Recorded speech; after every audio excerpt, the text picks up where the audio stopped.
que lo están haciendo bien, para decirles que sigan así, sigan estudiando, sigan esforzándose. La vida no es tan fácil y casi nadie te regala sus conocimientos para que tú puedas formarte y superarte. La universidad es la excepción, digamos, ¿no?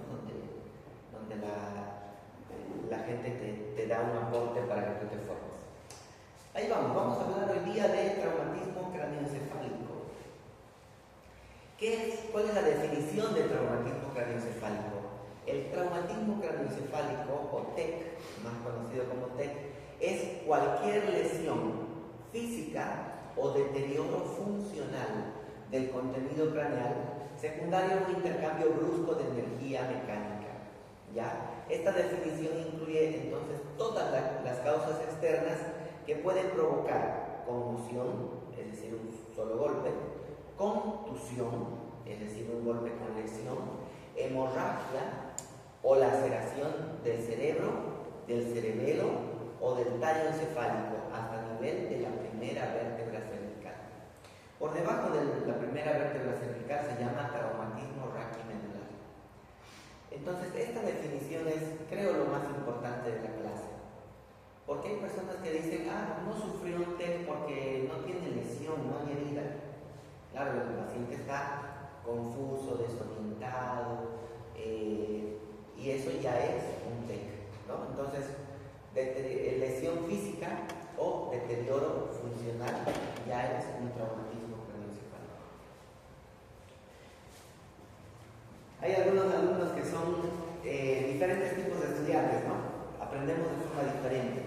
Por ejemplo, hay algunos que aprenden de forma táctil. Si le das un objeto, aprendes si es rugoso, si es liso, otros aprenden con los sabores, otros aprenden escuchando, otros aprenden leyendo, otros son más visuales. A mí me parece que yo soy más visual. Hablando de teología, les puse estos dibujitos para que recordemos la teología de forma fácil. La gran mayoría, lamentablemente, es por accidentes de tránsito. Y esto es entonces una enfermedad de la modernidad, ¿no? ¿Por qué? Porque mejores países más desarrollados, mejores carreteras, mejores autos, más accidentes de tránsito, más muertes, más traumatismo craneoencefálico. Entonces, una de las principales etiologías y que se está volviendo un problema de salud pública, accidentes de tránsito. Otro problema podrían ser los accidentes laborales, ¿no? Existen incluso carreras de seguridad industrial, ingeniería de seguridad industrial, que nos ayudan a hacer lo que debería ser obvio, ¿no?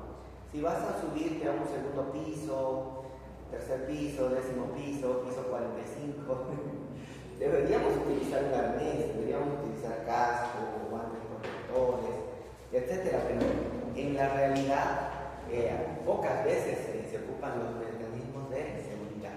Los accidentes laborales también son fuente de traumatismos craneoencefálicos. Tenemos también ahí los accidentes, por ejemplo el trabajador ese que se cayó y pareciera algo medio gracioso de película, eso no pasa, doctor, pero en realidad, aunque no lo crean, sí pasa. Hace no mucho estaba una persona de limpieza limpiando el piso y el guardia de seguridad caminando por ahí, como una película, traumatismo craneoencefálico. ¿Ya? Y el guardia de seguridad estaba viendo que la señora limpiaba delante suyo. Los accidentes ocurren. Yo te voy a contar una historia muy graciosa. Estaba lloviendo y yo estaba caminando por un piso bastante resbaloso. Dije, puedo caerme en este lugar, caminaré más lento para no caerme. Igual me caí. Y había un guardia de seguridad y en lugar de ayudarme a levantarme me decía, señor, párese rápido, está haciendo escándalo. Vale, entonces los accidentes con caídas son frecuentes, especialmente en la gente de la tercera edad, que se cae en las duchas, ¿no? Se caen en las duchas y se pueden hacer traumatismos craneoencefálicos. Tristemente, otra etiología son los intentos de autólisis por ¿no?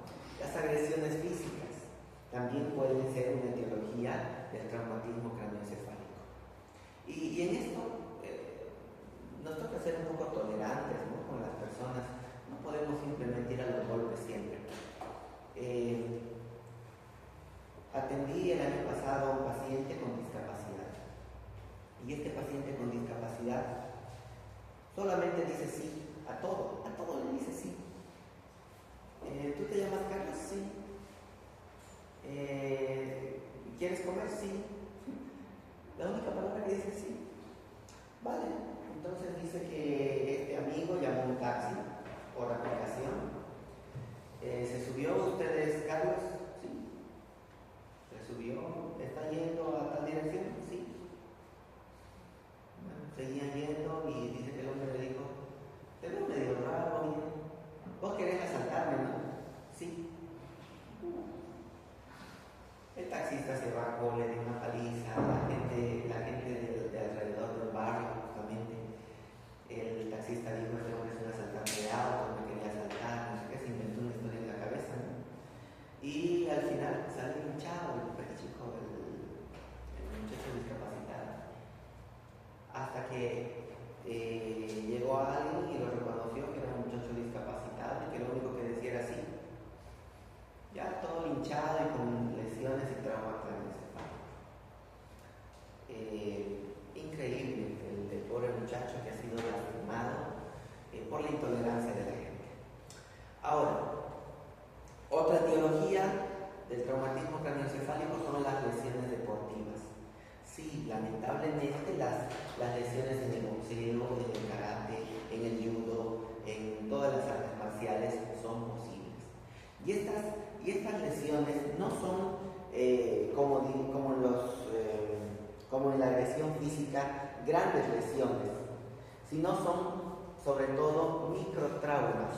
Un pequeño golpecito en la cara, incluso con guantes, incluso con protección, genera un microtrauma.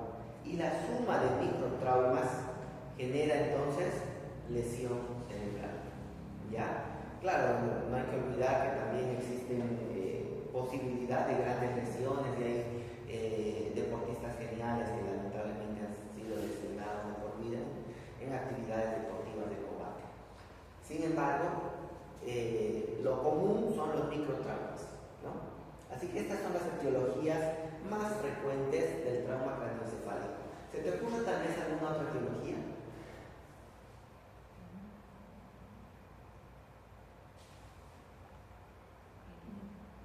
Bueno, hablemos de patogenia. ¿Cuáles son las consecuencias de recibir un traumatismo, de tener un traumatismo craneoencefálico? Existen dos tipos de lesiones. Las lesiones inmediatas, por ejemplo, pérdidas de continuidad en la piel, fracturas lineales, fracturas con depresión, fracturas con minuta, lesión del parénquima cerebral, que puede ser una lesión irreversible y que puede costarnos incluso la vida. Entonces esas son las lesiones inmediatas, ¿ya? Lesiones inmediatas. La última entonces es una lesión por arma de fuego, ¿no? Se dan cuenta, un trayecto de entrada y el trayecto de no salida, que no salió la bala, se quedó alojada en el hueso por dentro. Vale, y tenemos otras lesiones, porque no solamente el problema es el golpe, ¿no?, sino que existen también lesiones diferidas. Las lesiones diferidas son las lesiones que aparecen después en el curso de los días, las horas, las semanas. Recordemos, por ejemplo, la famosa lesión por golpe y la lesión por contragolpe.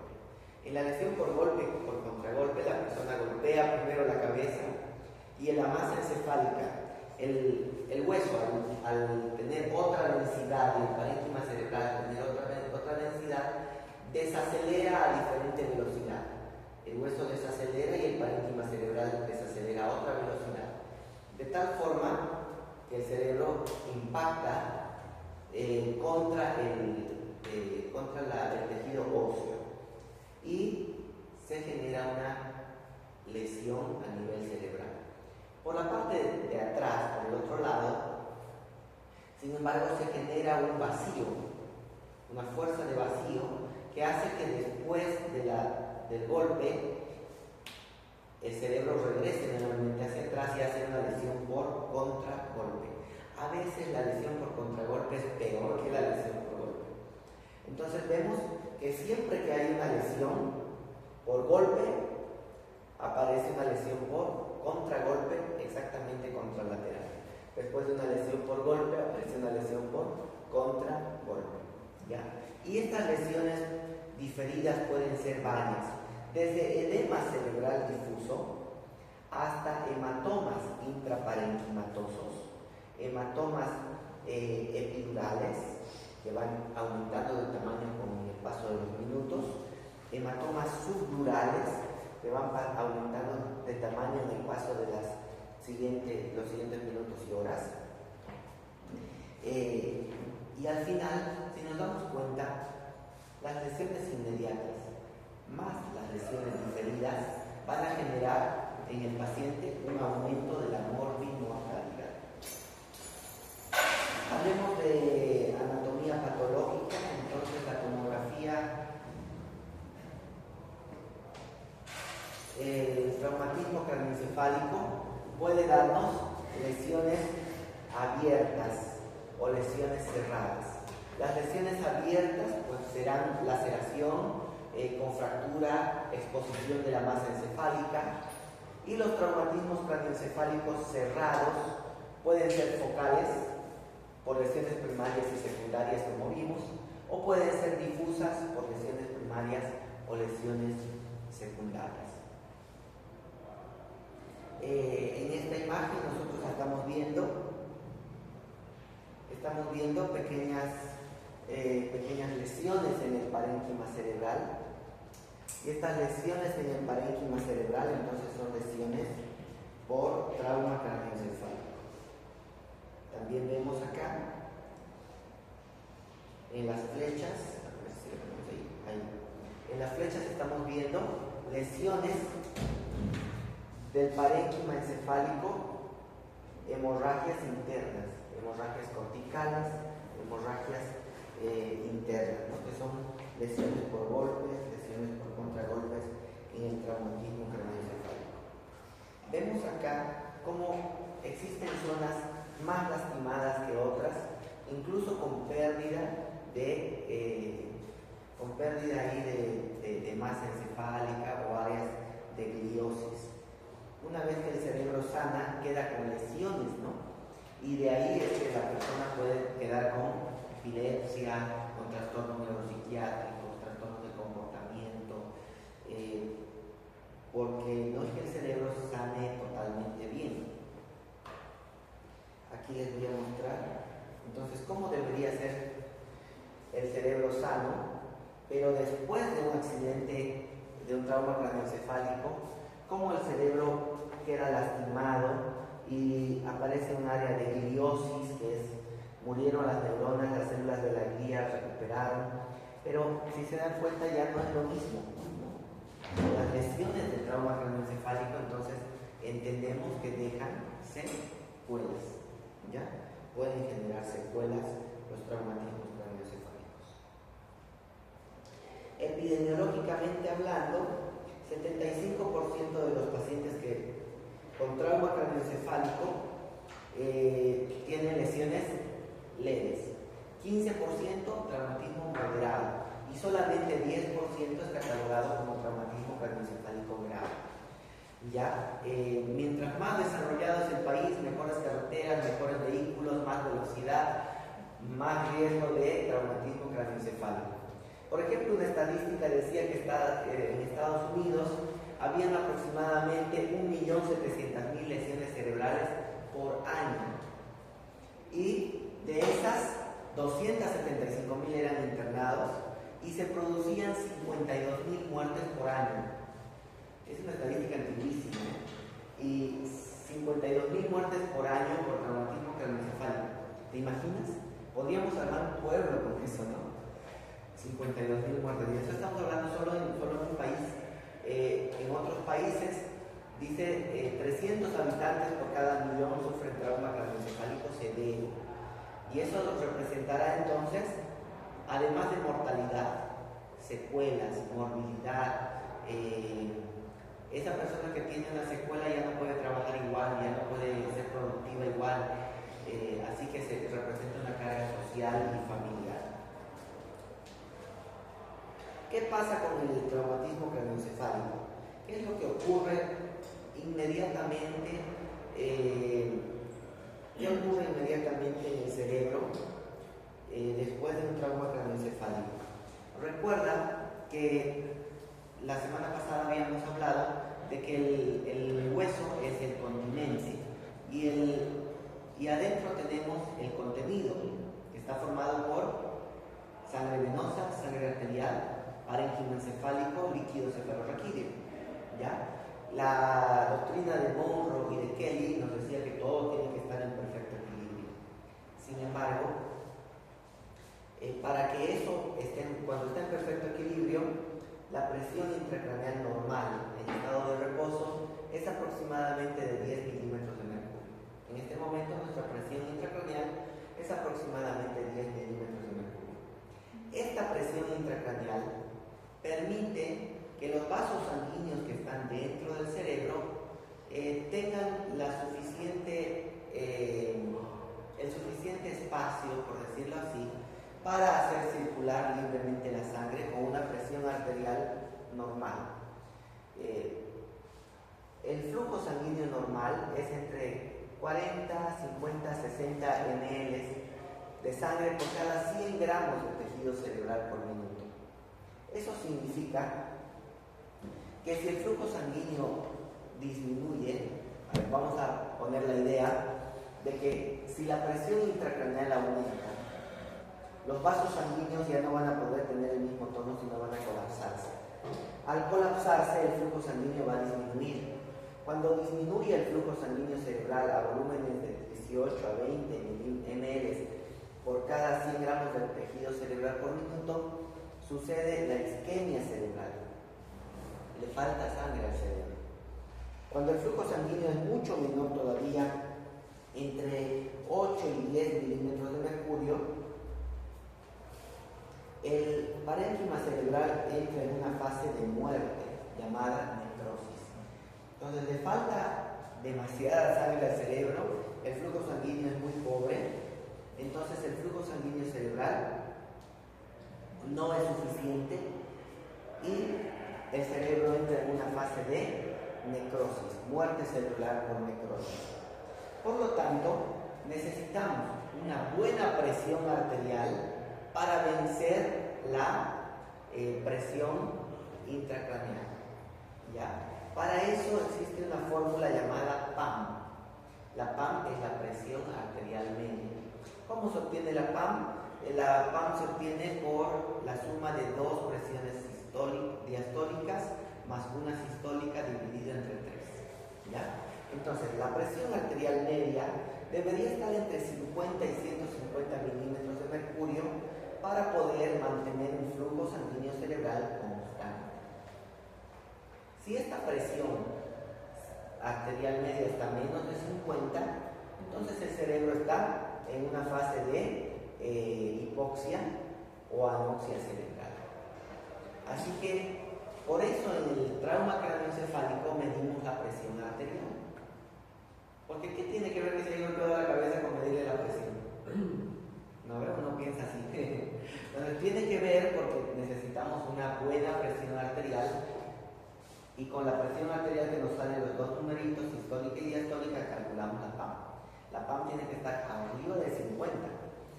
Nuestra PAM en este momento debe estar 80 por ahí de nosotros. ¿Ya? Entre 50 y 150 para mantener un flujo sanguíneo cerebral constante. Es decir, que la presión arterial media pueda vencer la presión intracraneal y pueda irrigar al cerebro. ¿Qué pasa? Entonces, con la PAM. La PAM, para lograr vencer a la presión intracraneal, que es la presión arterial media menos la presión intracraneal, eso es la presión de perfusión cerebral. Presión de perfusión cerebral, presión arterial media menos presión intracraneal. Esta presión de perfusión cerebral entonces normalmente oscila entre 80 y 100 milímetros de mercurio. Este tiene que ser nuestra meta entonces, llegar a 80 a 100 milímetros de mercurio. Sabemos que esa PPC entonces está irrigando bien nuestro cerebro. Ahora, las arteriolas del cerebro no son como el resto de las arteriolas del cuerpo. En las arteriolas del cuerpo existe una capa, una lámina basal, una adventicia y la muscular externa, la muscular interna, que permiten hacer una regulación muscular de la presión arterial, ¿ya? Sin embargo, a nivel cerebral no existe la capa muscular. Por lo tanto, las arteriolas del cerebro se controlan gracias a una regulación neuroquímica, de acuerdo a los cambios de la presión de oxígeno y de los cambios de la presión de dióxido de carbono. Si hay más dióxido de carbono, se va a vasodilatar para permitir mayor flujo sanguíneo, que le llegue más oxígeno. Si hay menos dióxido de carbono, entonces hará vasoconstricción para evitar que llegue tanto flujo sanguíneo, llegue tanto oxígeno al cerebro. Así que existe una regulación química. Sin embargo, como ven, esta regulación química no es perfecta después de sufrir un traumatismo craneoencefálico. El cerebro se disregula y al disregularse entonces corremos riesgo de hipoxias y anoxias cerebrales. Y hemos visto que la hipoxia y la anoxia cerebral es un proceso, se vuelve un círculo vicioso, ¿no? Porque genera muerte neuronal y esa muerte neuronal lleva a más neuronas y más neuronas a morir y al final el paciente queda bastante secuelado. Recordemos entonces un poquito de la doctrina de Monroe y Kelly, que esta doctrina establece que el volumen total del contenido intracraneal debe permanecer constante, debido a que el cráneo es un contenedor rígido, inextensible. La sangre venosa, la sangre arterial, el líquido cefalorraquídeo pueden desplazarse parcialmente hacia afuera, cuando hay un elemento extra, la masa, que llamémosle un sangrado dentro de la cabeza, y el líquido cefalorraquídeo se depleta, la sangre venosa se depleta, para que este volumen se mantenga constante, y la presión se mantenga constante. Pero cuando estos mecanismos compensadores han sido vencidos, lamentablemente, y no de forma lineal, sino de forma ascendente, la presión intracraneal se eleva de forma súbita, al aumentar la masa y ser vencidos entonces los mecanismos compensadores, la presión intracraneal se eleva de forma súbita, dando los signos y síntomas de hipertensión intracraneal súbitos, deterioro súbito de la conciencia, vómitos en gatillo, ¿qué más? Vómitos en gatillo, crisis epilépticas, ese tipo de cosas. Ahora vamos a ver entonces, pensemos todavía en la doctrina de Monroe y Kelly. ¿Qué les parece ese gráfico que les puse ahí a la izquierda? ¿Será que es un cerebro normal? No. Definitivamente no. ¿Quién se anima a decir qué es ese sangrado que hay ahí arriba? Es una hemorragia, evidentemente, hasta de color rojo está, ¿no?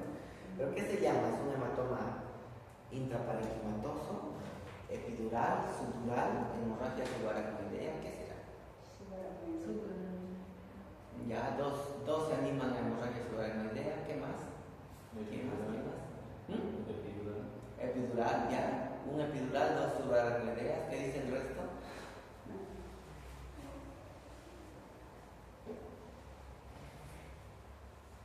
No saben, no responden. Interconsulta a los compañeros que respondieron. ¿Sí? Sí. Subaracnoidea. Ya, 3 se inclinan por subaracnoidea. ¿Qué más? ¿Qué dice esta doctora? Tiene que tomar una decisión. Creo que subaracnoidea. Ya, subaracnoidea. ¿Qué dice usted, doctora? ¿Qué tipo de hemorragia tiene este paciente? Ya, subaracnoidea. ¿Tú, doctor, qué dices? Igual subaracnoidea. Subaracnoidea. Ok, allá la doctorita del fondo. ¿Qué dices?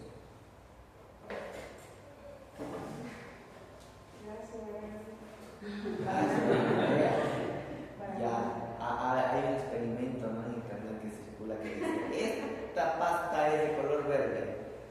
Y el que llegue tarde le vamos a decir que es verde, ya. Ustedes saben que vamos a ver cómo la fuerza de las masas decide. Pero ¿saben qué, chicos? Para esto necesitamos asistir a clases y estudiar, porque si no, cualquier persona nos va a decir cualquier cosa y le vamos a creer. Entonces, aquí estamos viendo nosotros un hematoma epidural. Acuérdate del epidural. Los hematomas epidurales tienen una forma de lente biconvexa. Ahí vemos un lado convexo y el otro lado convexo. Este es un hematoma epidural. Los hematomas epidurales entonces tienen la tendencia a crecer rápidamente. Producto del traumatismo craneoencefálico se laceró, se rompió una arteria. Las arterias, ¿cómo eliminan sangre? ¿Un poquito o bastante? Bastante sangre, ¿no? Sí que sangra. Entonces el hematoma epidural, al ser la ruptura de una arteria, va a crecer rápidamente en tamaño. Y al crecer y aumentar en tamaño, hace el efecto masa de la doctrina de Monroe Kelly que habíamos visto. Se depleta primero flujo sanguíneo, líquido cefalorraquídeo, se depleta volumen venoso, pero al ser vencidos estos mecanismos, entonces el parénquima cerebral empieza a ceder espacio. A medida que aumenta el hematoma, el cerebro va siendo comprimido. Fíjense la línea media. La línea media ya está desplazada. Aquí tenemos el óvulo del cíngulo y está haciendo una herniación singular, ¿no? Aquí vemos el temporal y está haciendo una herniación uncal. Está haciendo una herniación temporal uncal. Estamos viendo también aquí que la línea media está a punto de salirse por el foramen oval y el cerebelo está a punto de herniarse hacia arriba, así que es un verdadero caos, ¿no? Hernias cerebrales es el resultado del aumento de la presión intracraneal. Ahí vemos entonces un hematoma epidural que está haciendo herniaciones cerebrales. El tentorio del cerebelo o la tienda del cerebelo está separando dos compartimientos: el compartimento supratentorial y el compartimento infratentorial. El mesencéfalo está pasando por el medio de la tienda del cerebelo, y cuando hay hernias cerebrales, el mesencéfalo es comprimido, y en el mesencéfalo está el tercer par y el cuarto par. Entonces, una de las primeras señales que vamos a ver de una herniación cerebral es la anisocoria. Quiero que te fijes bien en este gráfico. Voy a tratar de ampliarlo lo más posible. Esto, chicos, es anisocoria. Una pupila, cuando le hacemos los reflejos de la luz, y por eso es importante que todo médico, no importa si es neurólogo o no, todo médico tiene que tener una linternita. Todo médico tiene que tener su fonendoscopio, su tensiómetro, su linternita. ¿Ya? ¿Para qué? Cuando le ponemos la luz al paciente, esta pupila está dilatada. Y esta pupila dilatada nos hace darnos cuenta que algo está mal en esa zona. Detrás de este ojo, entonces está el hematoma. Vamos al otro ojo, y este otro ojo está pequeño, ¿no? Está pequeño, y el otro ojo está grande, pero así. Entonces, un ojo está en miosis y el otro ojo está en midriasis. El ojo midriático nos dice que hay una herniación temporal del lado del ojo midriático. Así que la anisocoria es un signo de herniación temporal. ¿Ya? Cuando vemos un paciente con anisocoria, nosotros lo mandamos directamente con el neurocirujano para tratar de hacer una craneotomía descompresiva, tratar de liberar el cerebro de la anisocoria. ¿Por qué? Porque si no, el paciente va a correr riesgo de fallecer, ¿no? Entonces no te olvides de esto. Ahora, muchas veces nos llaman a neurología o a neurocirugía para decir, este paciente está anisocórico. Y lo revisamos y realmente sí, una pupila está pequeña y la otra pupila está grande. Pero llama la atención que algunas pupilas tienen unas formas extrañas. No tiene esta forma redondita, bonita. Tienen formas a veces formas como del ojito de un gatito, formas como un cuadrado ahí en vez de ser el redondo del iris, una forma ovalada, etc. Y ahí es donde le preguntamos, y el paciente no tiene síntomas de hipertensión intracraneal, no hay deterioro de conciencia, no hay vómitos, no hay antecedente de trauma, pero sí tiene la pupila dilatada. ¿Qué hacemos en ese caso? Lo que yo hago es preguntarle al familiar o al paciente, ¿él ha sido operado del ojo? Y el familiar generalmente responde, o el propio paciente, sí, lo operaron de este ojo, le pusieron un implante de cristalina o cosas así. Entonces, ni siempre que veamos una pupila dilatada de esa anisocoria, hay que fijarnos bien el antecedente del paciente, ¿no? El antecedente del paciente, pero nos sirve para darnos cuenta que una pupila dilatada, anisocórica, hay que sospechar de herniación cerebral. Fíjate la herniación cerebral, cómo está sucediendo. No sé si lo notan ustedes. Aquí está el mesencéfalo y el óvulo temporal está herniándose, ¿no ven? Entonces, esto da anisocoria. Vamos a clasificar entonces el traumatismo craneoencefálico según su severidad. Y para esto es la escala de coma de Glasgow, que nos ayuda a clasificar el trauma craneoencefálico en leve, moderado o severo. Severo, de 3 a 8. Moderado, de 9 a 13. Leve, 14 y 15. ¿Ya? Entonces, acordémonos de esa clasificación por la severidad. Por la morfología, puede haber una fractura del cráneo. Esa fractura del cráneo puede ser en la bóveda, que significa la parte de arriba, o la base del cráneo.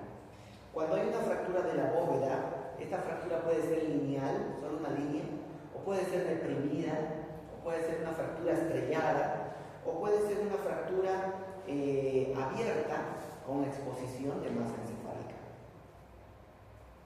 ¿Ya?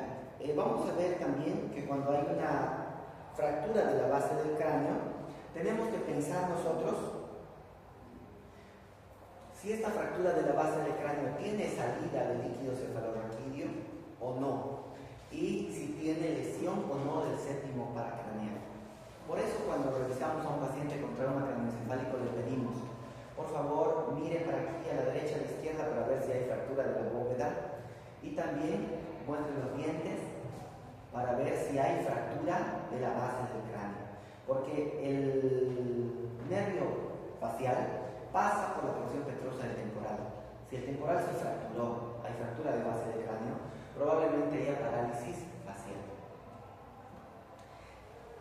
De la misma manera, las lesiones intracraneales pueden ser focales, es decir, una lesión intracraneal puede producir un hematoma epidural que tiene la forma de lente biconvexa, un hematoma subdural que tiene la forma de una banana, lente solamente convexa de un lado, ¿ya?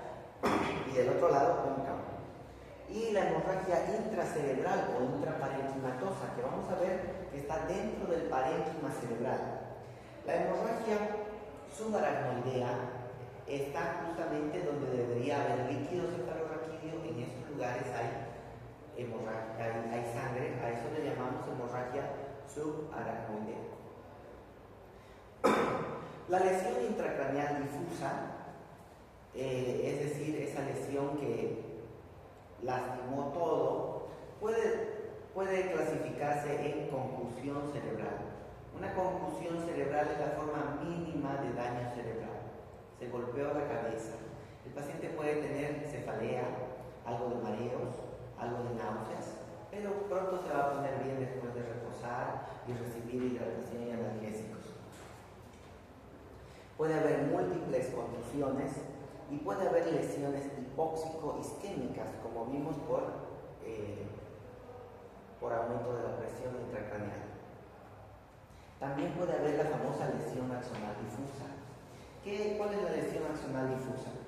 Vamos a suponer que esto es el cuerpo de la neurona y la neurona tiene un axón. Y el axón llega hasta diferentes órganos, músculos, glándulas, etc.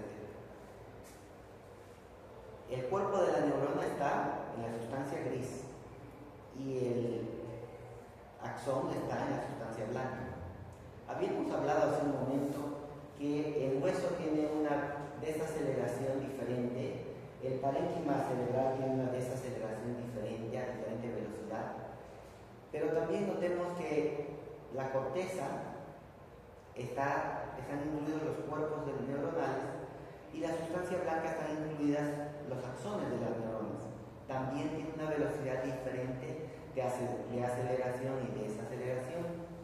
Entonces, básicamente cuando hay un trauma craneoencefálico, el hueso se detiene rápido, el parénquima encefálico sigue, la corteza cerebral sigue mientras ya se detuvo la sustancia blanca. Entonces sucede esto, se lacera, se rompen los axones. La persona puede no tener ninguna lesión en la tomografía visible, pero el paciente está inconsciente. ¿Qué pasó? ¿Por qué está inconsciente? Porque se lesionaron, se laceraron los axones de las neuronas. Y a eso le llamamos lesión axonal difusa. La lesión axonal difusa es posible en los traumatismos craneoencefálicos. La sospechamos en los traumas de alta energía. El paciente fue expulsado por el vehículo, iba de peatón y alguien lo atropelló. El vehículo iba a gran velocidad y chocó de frente contra otro objeto que estaba fijo. Entonces son traumas de alta energía. En estos traumatismos de alta energía, nosotros sospechamos entonces de una lesión axonal difusa cuando nuestro paciente tiene los signos y los síntomas. Muy probablemente, lo único que vamos a ver va a ser una resonancia magnética con algún tipo de puntillado que nos indica que hay, además de los axones rotos, vasos sanguíneos que están rotos. Vale, para llegar a toda esta clasificación, entonces lo que usamos es la escala de coma de Glasgow. Todos los pacientes que tú veas, desde el paciente más sencillo hasta el más complejo, cada paciente que tú veas en la vida vas a tener que ponerle un puntaje de Glasgow. Entonces yo te invito a que aprendas Glasgow. Aprende Glasgow, aprende a usarlo bien, aprende a contar bien, para que eso te sirva bastante. Vamos a ver de forma un poquito más gráfica entonces las lesiones. Aquí nosotros estamos viendo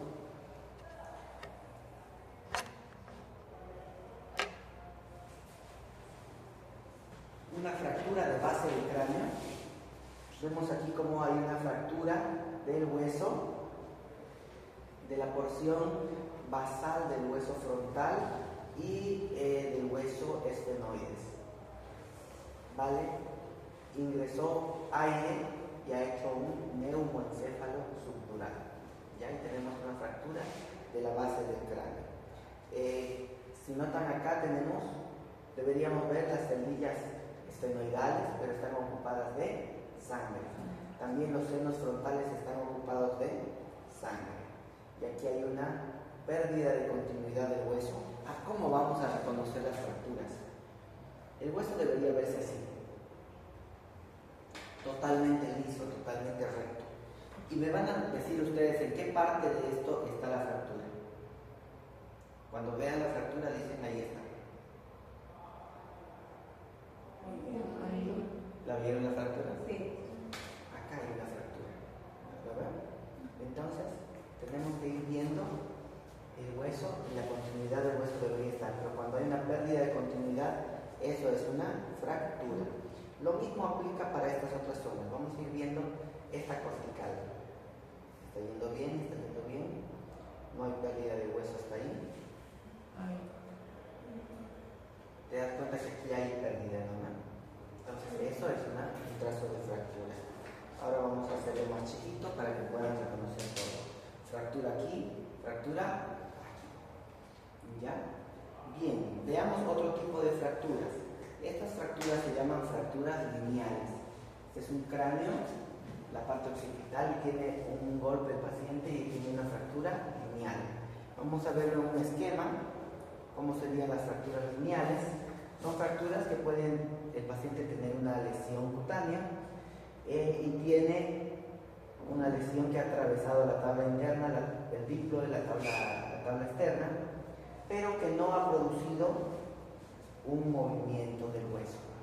Este tipo de fracturas lineales pueden curar por sí solas, ¿okay? No necesitan intervención neuroquirúrgica, salvo que las fracturas estén sobrepuestas, ¿ya? Que el hueso no esté rectito, sino que el hueso esté sobre el otro, ¿no? Esté movido. Vale, vamos a ver entonces otro tipo de fracturas. Estamos viendo esta fractura deprimida, ¿no? Una fractura deprimida. En los niños es bastante común las fracturas en bola de ping-pong, dicen, ¿no? Pelota de ping-pong. Esta fractura es deprimida, podemos ver aquí la fractura, y es una fractura deprimida y conminuta. Si le hacemos la tomografía con reconstrucción en 3D, podemos ver la depresión en el cráneo como que le hayan golpeado con un martillo, ¿no? Ahí está entonces las fracturas con hundimiento. Este tipo de fracturas sí o sí necesitan manejo neuroquirúrgico, porque es posible que el parénquima cerebral adentro se esté lacerando. ¿Cuáles son los signos de fractura de base de cráneo? Ojo de mapache, que el ojo de mapache no es la equimosis supraorbitaria nada más, sino también la equimosis infraorbitaria, supra e infraorbitaria, ojo de mapache. Esta de acá sería una equimosis, pero este es el signo de ojo de mapache. Vamos a ver también este otro signo que se llama signo de Barclay o signo de la batalla. Está mostrando un hematoma retroauricular. ¿Por qué se llama signo de Barclay? En las batallas en la Edad Media donde las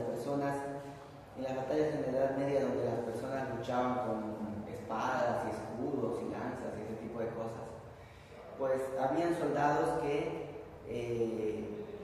morían en la batalla. Y estos soldados que morían en la batalla se los recolectó y se vio cuál era el problema. Y encontraron que tenían signo de Barclay, ¿no? El signo de Barclay era el signo de la batalla. Estos han estado en batalla, fueron golpeados. Y ahí está el signo de Barclay, que es un signo de fractura de base del cráneo. Sobre esto hemos hablado de otro signo que es la parálisis del nervio facial, ya por ruptura aquí a nivel de la porción petrosa del hueso temporal. Vamos a ver ahora las lesiones intracraneales. Las lesiones intracraneales pueden ser difusas, comprenden desde una contusión moderada, leve moderada, hasta lesiones con edema cerebral, que puede sufrir el cerebro hipoxia, isquemia, y también el famoso swelling. El swelling significa básicamente estar inundado, el cerebro está totalmente edematizado. El swelling, entonces, es un término que usamos para decir todo el parénquima está edematizado, ¿ya? Aquí estamos viendo este patrón de puntitos que ven. que nos indicaría que hay vasos sanguíneos rotos. Y si hay vasos sanguíneos rotos, significa que hay lesión axonal difusa. Probablemente esta es la tomografía de los pacientes que han tenido trauma craneoencefálico y no despiertan y tienen edema cerebral y tienen lesión de los vasos sanguíneos. Dentro de las lesiones focales intracraneales tenemos los hematomas. A ver, ¿quién puede reconocer este hematoma? ¿Qué tipo de hematoma es el que estamos viendo aquí? Epidural, muy bien. ¿Este de aquí? Ese. Epidural, es con lente biconvexa. Nota que este hematoma epidural está haciendo efecto masa, está desviando la línea media, está colapsando los ventrículos laterales. ¿No ven? Ya. Y aquí este hematoma epidural de este gráfico, ¿qué está haciendo además de desviando línea media, colapsando el ventrículo lateral? ¿Qué más está haciendo?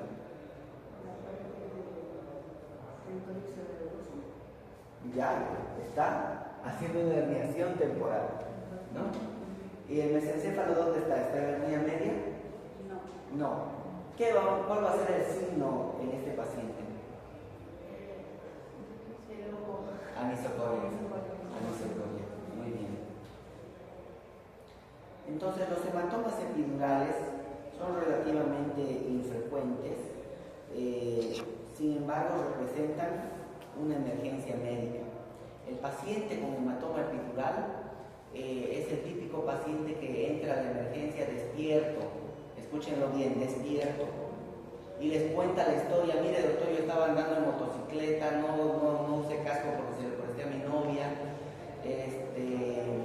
iba muy fuerte, me golpeé, me choqué contra un camión que estaba parado ahí en el surtidor cargando gasolina, y bueno, mire, tengo unos raspones, ¿ya puedo irme?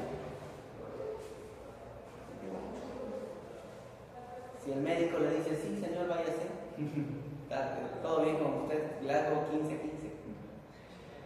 A las 2 horas este paciente va a volver con Glasgow 3 muriéndose, ¿no? ¿Qué ha pasado?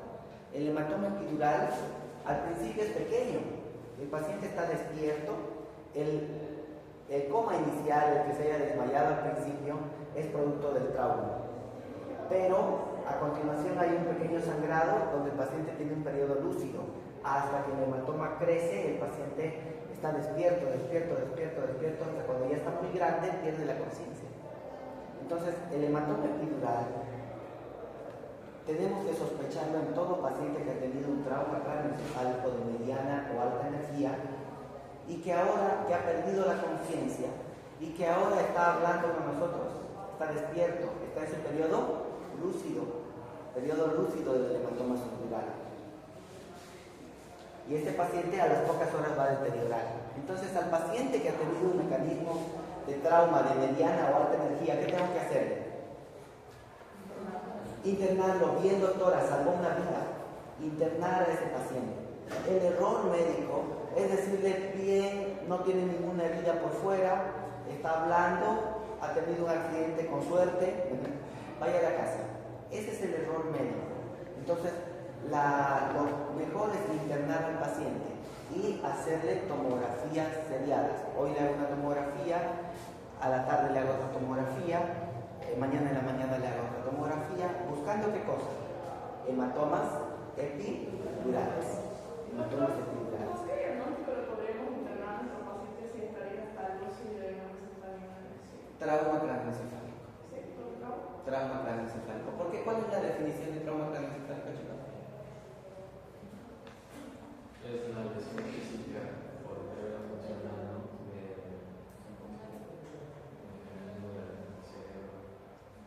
Bien, la lesión física o el deterioro funcional debido a un intercambio brusco de energía. Entonces, tuvo un accidente, intercambió bruscamente energía, aunque no veamos la lesión en ese momento, hay lesión. Entonces tenemos que suponer siempre lo peor, que hay lesión, y internamos al paciente para observación y neuromonitoreo. Aquí estamos viendo entonces que también en ocasiones no solo pueden romperse las arterias, ¿no? También las venas. El cuando se rompen las venas subdurales aparece un hematoma con forma de banana, forma de lente cóncava.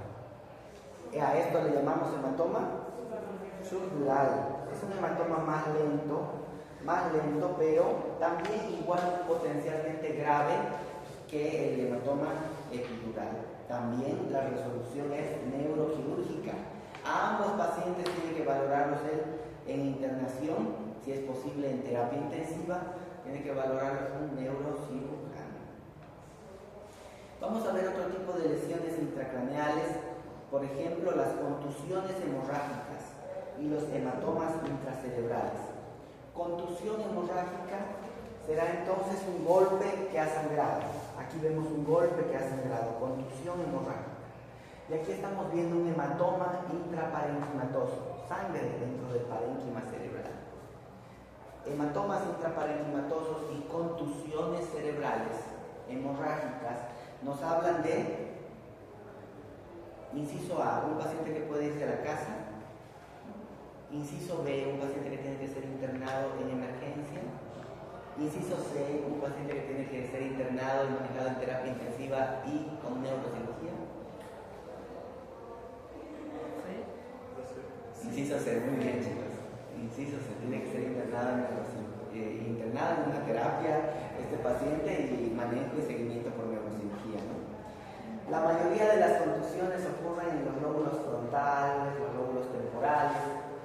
A veces no son neuroquirúrgicas, pero tenemos que ir un paso adelante, no esperar que se complique para recién llamar al neurocirujano, ¿no? Mejor ir un paso adelante y que lo maneje directamente el neurocirujano.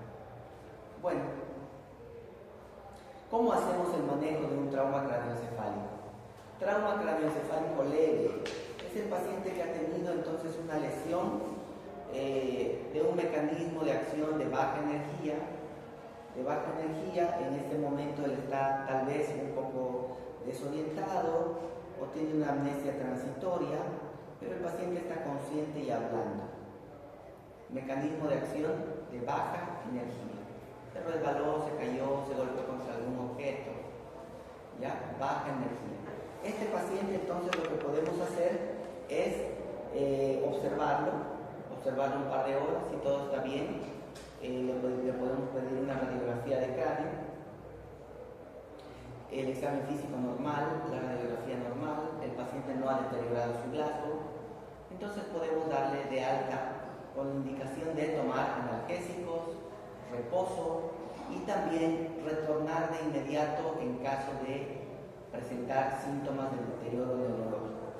Náuseas persistentes, vómitos persistentes, deterioro del nivel de conciencia, crisis epilépticas, debe volver de inmediato por emergencia. Haga firmar al paciente que usted le está dando la información y que él debe volver de inmediato, ya en caso de presentar alteraciones. ¿En qué caso le hago una tomografía a un paciente con TEC leve? Porque la tomografía lamentablemente también tiene un costo económico que muchas veces no es tan fácil de costear. Entonces, ¿en qué caso le hago tomografía al paciente? Porque el Glasgow está en 14-15. Entonces, ¿cómo le hago la tomografía? Cuando la escala de coma de Glasgow es menor de 15, a las 2 horas que lo estoy observando. Lo tuve en observación unas horas, les dije, ¿no? Unas 8 horas tal vez en observación. Pero este paciente ha tenido un deterioro de 2 puntos del Glasgow. Estaba en 15, ahora está en 13. Tengo que hacerle una tomografía. Algo está pasando, eso no es normal. ¿Okay? Cuando sospecho de una fractura de cráneo, ya sea abierta o que tenga hundimiento. También cuando tengo cualquier signo de fractura de base de cráneo. Por ejemplo, un hemotímpano, una fístula de líquido cefalorraquídeo, ya sea rinoliporraquia, otoliporraquia, o que también veo el signo de ojo de mapache o el signo de Barclay. ¿Ya? Entonces tengo algún signo de fractura de base de cráneo, parálisis facial también entra ahí, le tengo que hacer una tomografía al paciente. Así su Glasgow esté en 15, ¿ya? Así su Glasgow esté en 15, le hacemos una tomografía. Cuando el paciente, después de haber tenido el trauma, ha tenido 2 vómitos. ¿Por qué? ¿Qué significa eso que ha tenido vómitos?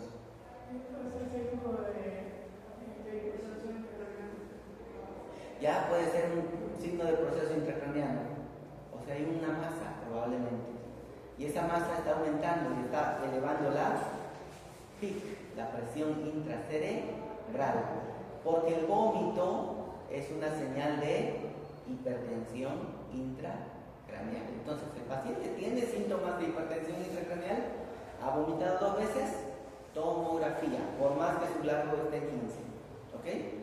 Si el paciente es mayor de edad, más de 65 años, lamentablemente los huesos de las personas ya son frágiles, ya no tienen la misma resistencia, el mismo parénquima encefálico al golpearse ya no resiste, lo mismo que de un joven, entonces puede haber lesiones. Paciente mayor de 65 años, tomografía, así su Glasgow esté en 15, ¿ok? ¿Qué más? Ahora, esos son los pacientes que tienen alto riesgo de necesitar intervención quirúrgica. Los pacientes que tienen moderado riesgo,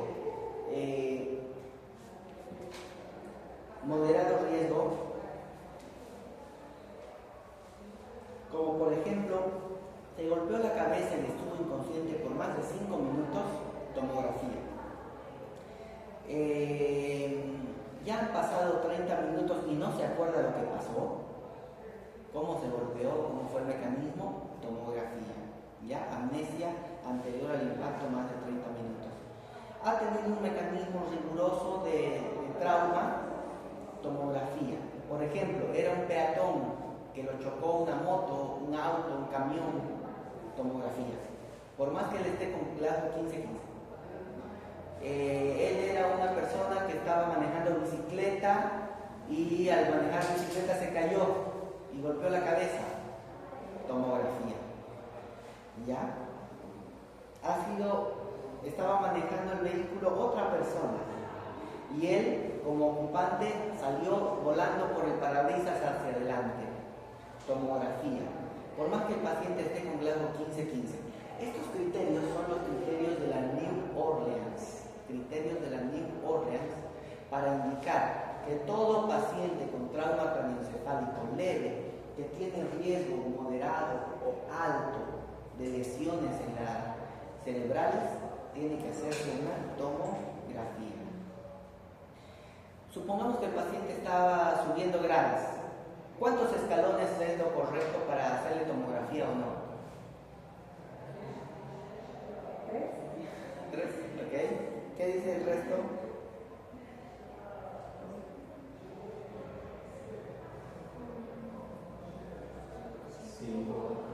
5 escalones, gracias, buena vista. ¿Ya? 5 escalones, a partir de 5 escalones, tomografía. ¿Ya? Se cayó 5 escalones, tomografía. Se cayó de la bicicleta, tomografía. ¿Por qué? Porque ya es más de 1 metro de altura, ¿no? Entonces tenemos que ver esas cosas. Es increíble que hay personas que se accidentan en motocicleta y no les pasa nada. Y otras personas que se caen de la bicicleta y tienen hematomas epidurales, subdurales. ¿Por qué? Porque han caído más de 1 metro de altura. ¿Ok? Entonces, tenemos que tener en cuenta esto para pedirle tomografía en casos especiales, ¿no? ¿Qué hacemos entonces en el manejo del paciente con trauma craneoencefálico leve?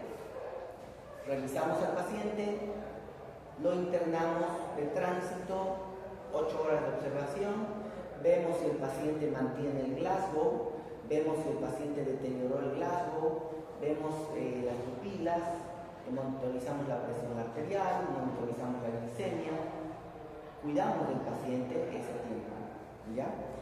Le pedimos radiografía del cráneo y si no hay lesión y el paciente no deterioró y todo está bien, entonces alta, con analgésicos y la recomendación. ¿Qué hacemos cuando el paciente, de ser un trauma craneoencefálico leve al principio, ahora es ha evolucionado, el Glasgow ha deteriorado y está con un Glasgow menos de 13 puntos. A este paciente lo tenemos que internar, de ser posible en una sala de UTI. Y lo que vamos a hacer con este paciente es, sí o sí, pedirle una tomografía, porque ya deterioró el Glasgow, ya está en 13 para abajo. Entonces le pedimos tomografía y le pedimos una valoración por neurocirugía, ¿vale? Todos los pacientes entonces con lesiones cerebrales moderadas pueden tener un deterioro rápido por aumento de la presión intracraneal y pueden convertirse los pacientes con trauma craneoencefálico moderado rápidamente en trauma craneoencefálico severo. Entonces, el trauma craneoencefálico no es, chicos, un diagnóstico definitivo.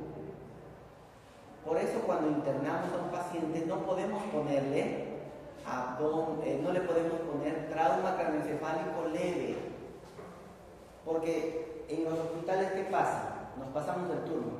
Yo trabajo 12 horas, entro a 7 de la mañana, salgo a 7 de la noche. Le paso el turno a la doctora que está entrando de 7 de la noche a 7 de la mañana. Doctora, el paciente tantos que ha sufrido un trauma craneoencefálico leve. Ok, me voy.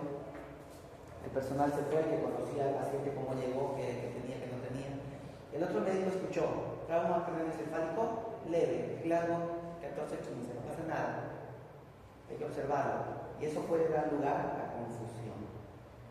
¿Por qué? Porque nos confiamos que el trauma es leve. Y eso puede generar que el paciente con trauma deteriore y no nos demos cuenta, porque pensábamos que era leve. El trauma es dinámico, ¿ya? Ahorita puede ser leve, de que a una hora es moderado, de que a media hora es severo. Entonces, nuestro diagnóstico es trauma craneoencefálico. No ponemos leve, moderado, severo, no lo ponemos. Trauma craneoencefálico. Es muy parecido al abdomen agudo. Llega el paciente a una clínica, a un hospital, con dolor abdominal. Lo primero que tenemos que darnos cuenta es si es un dolor abdominal, un abdomen médico o un abdomen quirúrgico, ¿no? Abdomen agudo, médico o quirúrgico. Médico que está con una gastroenteritis tremenda, que le duele todo. O quirúrgico, tiene una apendicitis, un plastroma appendicular, un cólico biliar, alguna cosa de esas. Entonces es un manejo quirúrgico. Pero como no sabemos, no le ponemos ahí abdomen agudo médico, ¿no? ¿Qué le ponemos? Observación por abdomen agudo. Y ya. Así el médico que venga y quienes vengan van a estar pensando y preocupados por el paciente, ¿no ves? Hasta determinar si eso es médico o es quirúrgico. De la misma forma, el trauma craneoencefálico es un diagnóstico evolutivo. Vamos a ir controlando a nuestro paciente. El trauma craneoencefálico severo tiene que manejarse en unidades de terapia intensiva. El paciente ya está con deterioro de Glasgow menos de 8 puntos. Este paciente tiene que ser intubado para la protección de la vía aérea. No se lo intuba, chicos, por protocolo. No es, el protocolo dice que lo intuba el señor, va a disculpar, ¿no? No, lo intubamos porque el nivel de conciencia ha deteriorado. Y cuando el nivel de conciencia deteriora, perdemos el control del cardias, que es el esfínter que evita que el alimento se vaya a la vía respiratoria. Se pierde ese control. Entonces el paciente va a eliminar el contenido gástrico, la vía respiratoria. El paciente va a respirar ese contenido gástrico y va a tener una neumonitis química si es que no se broncoaspira y se asfixia con el propio vómito. Entonces, ponemos un tubo endotraqueal para protección de la vía aérea, ¿ya? Y al proteger la vía aérea ya tenemos también la oportunidad de oxigenar el cerebro del paciente, etc. Entonces, manejo del paciente con trauma craneoencefálico severo. Este paciente tiene que estar intubado. El paciente con trauma craneoencefálico severo además va a tener probablemente caída de la presión arterial, va a tener un shock. Así que tenemos que reponer volumen. Si el shock es refractario al volumen, tenemos que utilizar drogas vasoactivas, ¿no? Entonces tenemos que darnos cuenta que la hipotensión no debe atribuirse al daño encefálico, excepto en los estadios terminales cuando ocurre disfunción del músculo raquídeo o existe una lesión espinal. Atendemos al paciente, ventilamos al paciente, atendemos el shock, mantenemos las presiones de dióxido de carbono por encima de 35 milímetros de mercurio, la saturación de oxígeno por encima de 98, la presión arterial media entre 100 y 120. ¿Para qué? Para mantener la presión de perfusión cerebral. De tal manera que nosotros podemos cuidar a nuestro paciente. En el trauma craneoencefálico severo, entonces utilizaremos la escala de Glasgow para cuidar a nuestro paciente. Hola, doctor, ¿de qué clase es usted? ¿De qué horario? 10:20. Vaya, todavía no estamos empezando, doctor. Enseguida va a ser eso. En el trauma craneoencefálico severo, entonces tenemos que tener en cuenta que el paciente probablemente esté en estado de coma y vamos a tener que evaluar las pupilas con la linternita, vamos a tener que ver déficits neurológicos focales y ver a nuestro paciente. Para valorar el Glasgow, por ejemplo, si el paciente no nos responde, no obedece órdenes, hay una cápite que dice retira el dolor, ¿no? Retira el dolor o localiza el dolor, ese tipo de cosas. ¿Cómo hacemos el estímulo doloroso? Podemos apretar a nuestro paciente en el cuello, ¿ya? En el hombro para ver si tiene respuesta, o con la ayuda de un bolígrafo apretar el lecho medial para ver si el paciente retira o no retira la manito, ¿ya? Ahí vemos entonces cómo hace el manejo. ¿Qué procedimientos diagnósticos podemos hacer en nuestro paciente? Lo primero, obtener una tomografía del cráneo y tratar de reconocer el edema cerebral, tratar de reconocer si hay hematomas epidurales, subdurales, contusiones hemorrágicas, hematomas intraparenquimatosos o hemorragia subaracnoidea. Recuerda que un desplazamiento mayor de 5 milímetros puede indicar ya la necesidad de una neurocirugía para evitar las herniaciones cerebrales. También, si hay una hemorragia importante, probablemente necesitan una neurocirugía para drenar el hematoma, ¿ya? Vale, aquí les estoy presentando un esquema que está en su libro de cómo manejar un paciente con trauma craneoencefálico. ¿En qué consiste el manejo neuroquirúrgico? Cuando hay una herida en el cuero cabelludo, idealmente, en un mundo ideal, estas suturas la haría un neurocirujano. La limpieza quirúrgica en quirófano, ¿no? Un buen examen físico y revisión.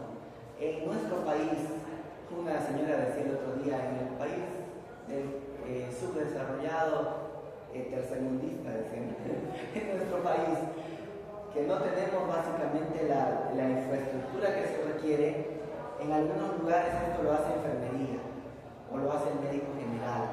No es lo correcto, lo ideal sería en un quirófano hacer una limpieza quirúrgica y cerrar correctamente con antibióticos y monitorización al paciente. Siempre vamos a aprender aquí lo ideal, ¿ok? De ahí para abajo ya será la realidad, pero tenemos que ir al ideal. ¿Qué pasa cuando la lesión es más importante y un hematoma? En neurocirugía se saca un pedacito de la piel, se lo levanta hacia manera de capas, se corta también el músculo, se corta el hueso y se absorbe el hematoma. Aquí estamos viendo nosotros cómo se hace este procedimiento. ¿Cuándo necesitamos una neurocirugía? Entonces, en fracturas deprimidas, en fracturas penetrantes con uso de arma de fuego o también en lesiones cortantes o lacerantes con pérdida de sustancia. Hasta aquí el tema de hoy, gracias por haber venido. Necesito una lista de presencia.